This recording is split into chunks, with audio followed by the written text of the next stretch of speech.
crazy. It's like this crazy. You know, one of my friends from Australia, he was talking about you, the kid Leroy. Oh yeah. You know the kid Leroy? We did a vlog where we went to the hood with him, and he was like, I seen that. the Australian hood, but you know, the hood, and it was.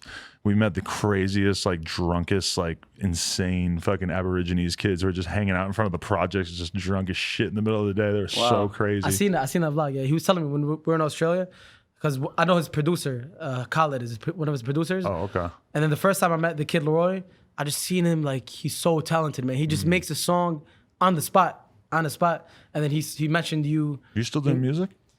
In 2020, I'm gonna do music. I want you to hear some stuff after. Let's do it. I want you to hear some stuff after. Is it hard to balance boxing and YouTube or anything else in your life? Because sometimes when I thought about training for a fight and I'm like trying to picture myself like really training 3+ hours a day, I'm like, Jesus Christ, I feel like that's gonna make everything else in my life. I'm just gonna be dragging ass no matter what else I'm doing with that much exercise. It's dedication, honestly. Like it's like having a girlfriend for 3 months, basically. Boxing, you're basically in a relationship. Like when I was fighting, had to fight with Fusi.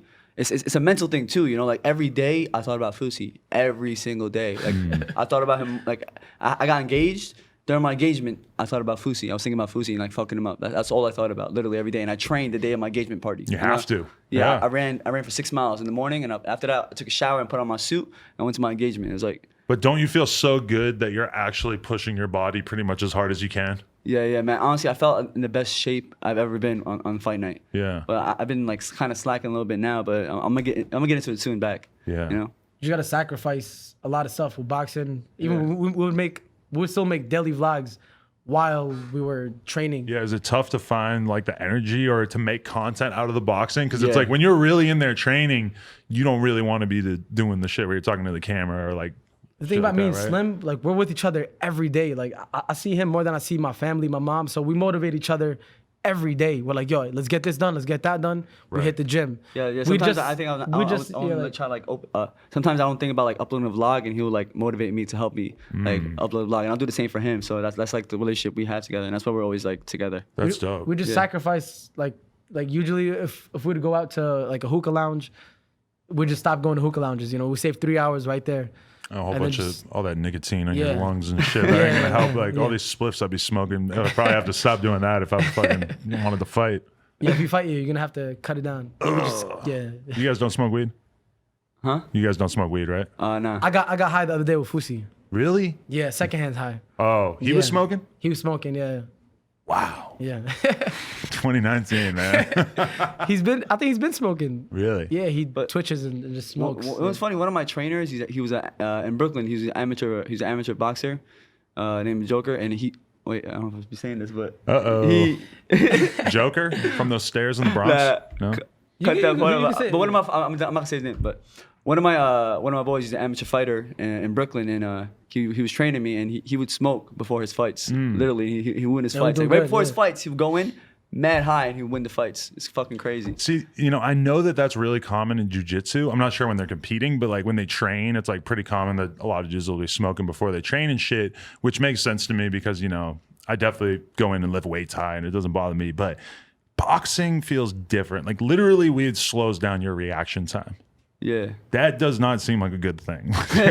When you have somebody trying to punch you in the face. Hell yeah. You need all the reflexes unless you're used to it, like Nate Diaz. And also you're going to get tested by a lot of these places, right? Or that only happens once you're like pro?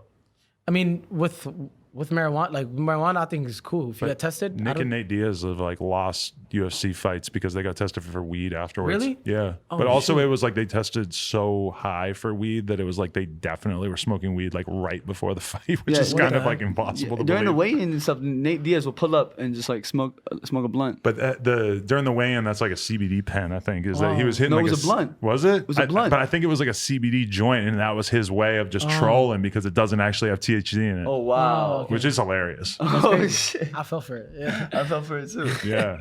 You guys ever thought about the UFC thing, or is that off the table? Not UFC, but MMA. I'm down for that shit too, bro. Really? We're thinking about that. I'd be down.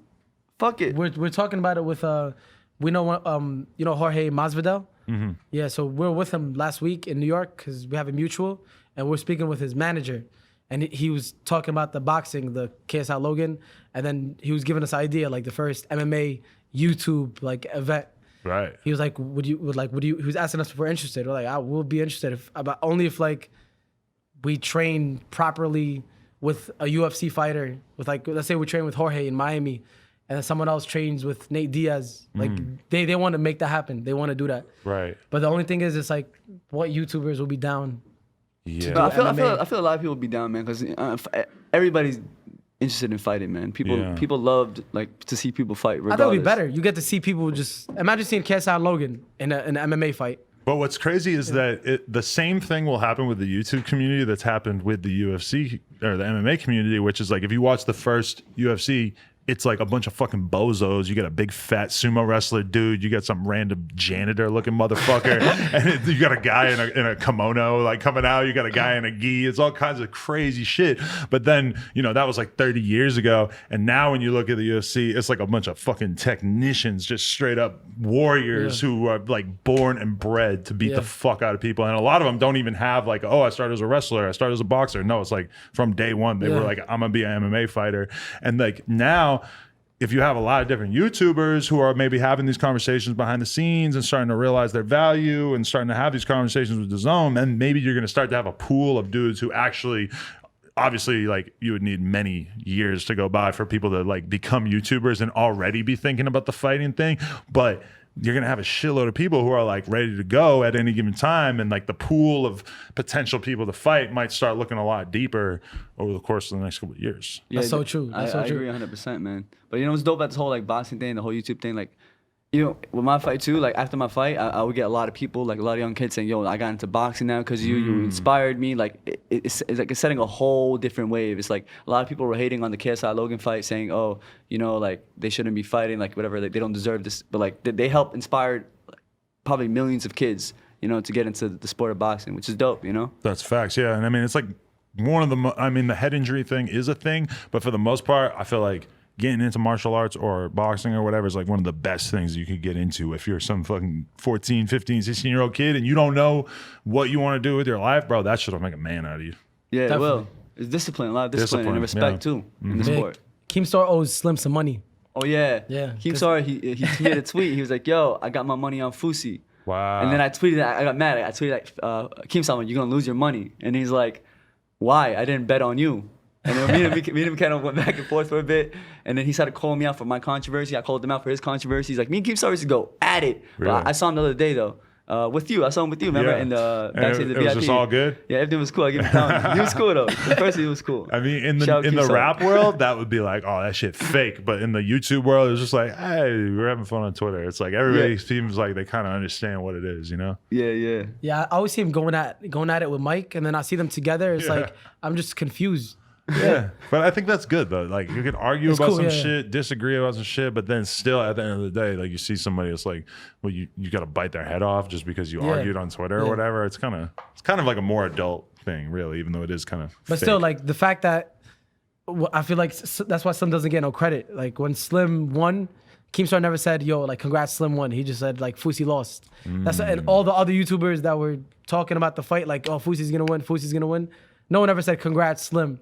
So that's why I always want to mention like, yo, they need to put some respect on Slim's name. He showed love. Because Adam always showed Fusi love. I appreciate that. was Honestly, trying I so do. hard to knock him out the first round. The He was second trying to knock round. me out. Like you gotta give credit. Like we have a big dude like that swinging with all his power, trying to knock you the fuck out. Were you at all like, wow, like this is fucking crazier than I thought it was gonna be? Yeah, in the first round, like literally, I was trying to size him up. I thought it was gonna be like a size up in the beginning. I go in the ring. He just and then he tried just swing all his might. I'm just backing him. I was trying to adjust. You know, like I turned my back on him. When you should never do in boxing. You never turn your back. I wasn't prepared. You know, but I adjusted in the first round.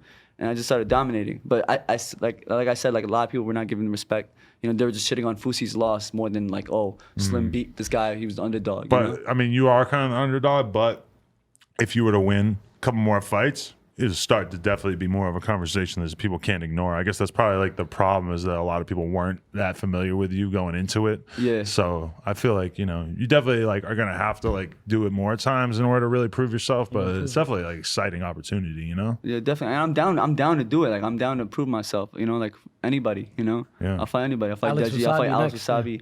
I'll fight Jake Paul. I don't care. I'm down for it. Let's go. Everybody watching this, fans, clip this, upload it, tag the people that he's calling out, and tell them that they Alex are Wasabi. bitches. Alex Wasabi, Jake Balls, Hey. or Deji. Whoever won it, y'all could get it. anybody can get it.